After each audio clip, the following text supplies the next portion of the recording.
Now, there have been some reports that some Japanese officials are saying they don't need aid or donations from foreign countries. So what about all that money that's been raised here locally for Japan? Well, KITV4's Dick Allgeier spoke with several local charities today who say the Japanese need the help and the money will get there. Officials in Japan say it will cost hundreds of billions of dollars to rebuild the country after the deadly earthquake and tsunami. The recent Kokua for Japan concert in Hawaii raised $1.6 million, and other donations have poured in locally. But Japanese officials have said the country doesn't need aid. Japan says it does not need money from other countries to rebuild.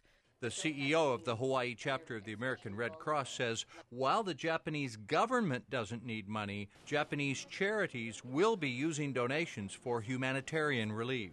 And I think what the officials were saying was that they don't need help from other countries to rebuild their infrastructure, such as bridges and roads and things. But what I do know is that we have been in close contact with the Japanese Red Cross, and they do need our help.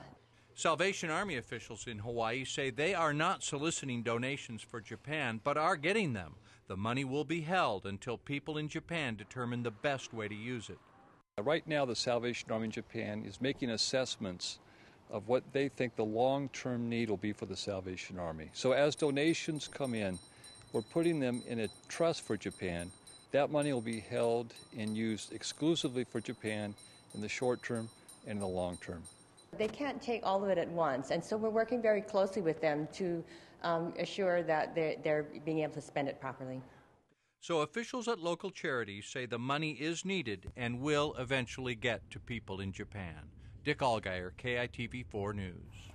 The Red Cross is also helping other relief agencies in Japan. One agency has been helping non-Japanese citizens who are stranded in Japan to get back to their home countries.